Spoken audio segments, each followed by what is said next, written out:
പഴയ നിയമത്തിൽ നിങ്ങൾ മനസ്സിലാക്കേണ്ട ഒരു കാര്യമുണ്ട്. പഴയ നിയമത്തിൽ കൃപാസനത്തിന്റെ അടുത്ത് ചെല്ലാൻ ടൈമുണ്ട്, ദൈവത്തോട് സംസാരിക്കാൻ ടൈമുണ്ട്, അതിന് പ്രത്യേക വേഷവിധാനമുണ്ട്, അതിന് പ്രത്യേക വ്യക്തികളുണ്ട്. എന്നാൽ ഇന്ന് കൃപാസനത്തോട് അടുത്ത് ചെല്ലാൻ ടൈമില്ല. യേശുവെ നീ ഇപ്പൊ വിളിച്ചാൽ, അത്ര ശ്രേഷ്ഠകരമായ ഒരു പദവിയിൽ ദൈവം നമ്മളെ വെച്ചിരിക്കുന്നത് കൊണ്ടാണ് നമുക്കിതിന്റെ ഗൗരവം അറിയാത്തത്.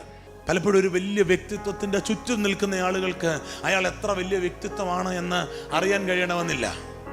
പക്ഷേ ആ വ്യക്തിയുടെ മഹത്വം മനസ്സിലാകുന്നത് മറ്റൊരാളുടെ ദൃഷ്ടിയിലൂടെ നോക്കുമ്പോഴാണ്. കർത്താവിൻ്റെ കൂടെ നടന്ന് ഈ കർത്താവ് എത്ര നല്ല കർത്താവാണെന്ന് നമ്മൾ പലപ്പോഴും മറന്നു പോകുന്നു.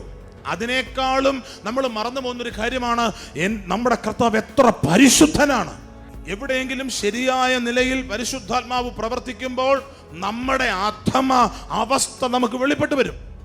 അപ്പോഴാണ് മാനസാന്തരപ്പെടുന്നത്. കർത്താവേ, ഞാനൊരു അരിഷ്ട മനുഷ്യൻ, ഈ പാപത്തിന് അധീനമായ ശരീരത്തിൽ നിന്ന് എന്നെ ആര് വിടുവിക്കും?